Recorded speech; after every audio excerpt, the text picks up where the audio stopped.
అప్పుల బాధలు వెంటాడుతున్నాయా? అయితే 6 JVR వారి జాతిరత్నాలు ధరించండి. వెల్కమ్ బ్యాక్ టు మనం టీవీ.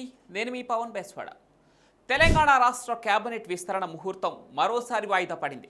కాంగ్రెస్ పార్టీ అధ్యక్షుడు మల్లికార్జున ఖర్గే అందుబాటులో లేకపోవడంతో ఈ నెల 30కి ఈ మీటింగ్ను వాయిదా వేశారు.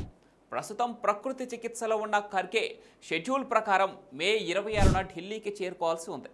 అయితే వైద్యుల సూచనల మేరకు ఆయన చికిత్స మరో 2 రోజులు కొనసాగనున్నట్లు ఏఐసిసి వర్గాలు తెలిపాయి.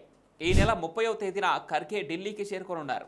దీంతో 2 రోజులు ఎదురు చూపుల తర్వాత సీఎం రేవంత్ రెడ్డి హైదరాబాద్కు వెనుతిరిగారు.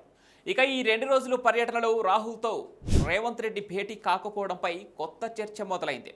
పీసీసీ చీఫ్కు అపాయింట్మెంట్ ఇచ్చిన రాహుల్ గాంధీ సీఎంకు ఎందుకు ఇవ్వలేదన్న ప్రచారం సాగుతోంది.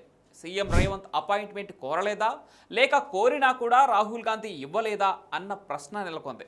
మరోవైపు మే 26న అక్బర్ రోడ్లోని జన్పథ్ 10లో రాహుల్ గాంధీతో పార్టీ వ్యవహారాల general secretary KC Venugopal, PCC chief Mahesh Kumar గౌడ్లు వేర్వేరుగా భేటీ అయ్యారు.